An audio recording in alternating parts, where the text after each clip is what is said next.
Hi, my name is Walter. I'm a leader at A.B. Collins Elementary in Raleigh, North Carolina. Welcome to a school where everyone is empowered to be a leader. You may pass by a school and think we're just an ordinary school. But the moment you come inside, there's a whole new feeling. We are a magnet school, and in 1999, we weren't attracting very many students. We had at that time around 350. And our superintendent said that we needed to reinvent ourselves. We went to our key stakeholders, our business leaders, parents, community leaders, and we said, what is it that you want for this community? Our stakeholders, when creating this school, talked about having children and grandchildren that were A students mastering the SAT, and then were not successful in college because they didn't know how to work with students, they didn't know how to prioritize, they were only about the academics. I knew at that moment that schools had to do things differently. That when we're only focused on the academic piece, and absolutely that is important, but there's so much more than that. Over the past 14 years, we have been very focused on three main areas: leadership, culture, and academics.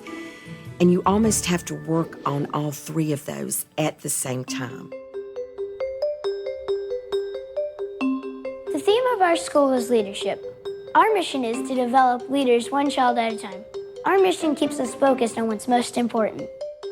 When we developed this model, we thought of Dr. Covey's 7 habits. Be proactive every day. Be proactive, stop and think. 7 habits are absolutely essential to a student's success, not only here at Combs, but throughout the rest of their schooling in middle school, high school, college, but also in the working world. They learn to be creative problem solvers, and they learn how to be leaders out in the community. The 7 habits at our school is not a one-time lesson. It is part of everything we do. I can take any book off of my classroom library shelf and analyze and discuss the 7 habits with the students. The 7 habits are not all we do to learn leadership skills. One of the things they really have been stressing are kids to be leaders in the classroom, to do public speaking, to get up in front of their class and to speak.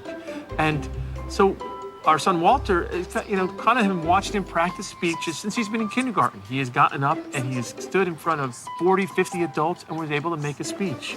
Some of you may be wondering why I have a peer instead of an adult. Every outstanding leader knows the social etiquette of greeting. And for different cultures, that's something different, but here the standard is to shake hands firmly and to have great eye contact.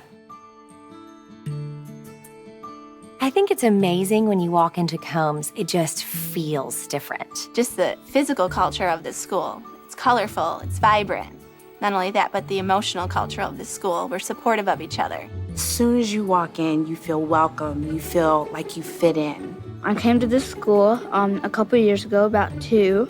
I felt more confident in doing things. I felt more confident in my schoolwork, and all the support here made my grades go up. At our school, you can be a leader in anything you want. I am a leader in art.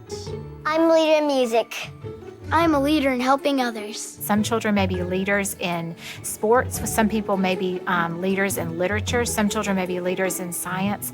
But it's empowering the students to recognize their own individuality and giving them the option of sharing that growth with others.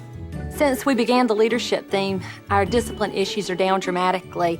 So many times in the classroom, students handle disagreements on their own, and it's a wonderful thing to see. It's a whole staff effort. We're collaborating, we're synergizing, we're working together for the better of all the students. It's not just my 21 students in my classroom, it's our students. At the beginning of the year and at the beginning of each quarter, all the children set their personal goals and their academic goals, and we kind of talk about what would be a good goal for them. So they're not just pulling something out of the air, because I want it to be meaningful to them. My personal goal is to get better at playing the piano. My academic goal is to do better in multiplication. Part of our leadership notebook is really having students look at their data. And when they're looking at their data, they're able to see areas of academics and personal growth that they're excelling in, but then also areas that they may have some improvement that needs to be made. And these are my scores that I've got on the quizzes. I remember when I was in school, I had no idea my grades until I received my report card. But our students know where they're at in every area throughout the entire school year. What I really like about that is that it really gives the students ownership of their academic progress. We are developing 21st century citizens. We're giving them a skill set, one that is based on leadership development that will take them through the rest of their lives. A child's worth should never be defined by a score on a piece of paper. There's so much more to a child than just that score. The goals of the 21st century learner are demanding that we look at children through a different lens, that we shift our paradigms, and that we start to teach in the world in which they now live, teaching them responsibility, teaching them ethics. We're not going to find that in a workbook. We're not going to find that in a textbook. We're going to find that in the day-to-day interactions that we have with children.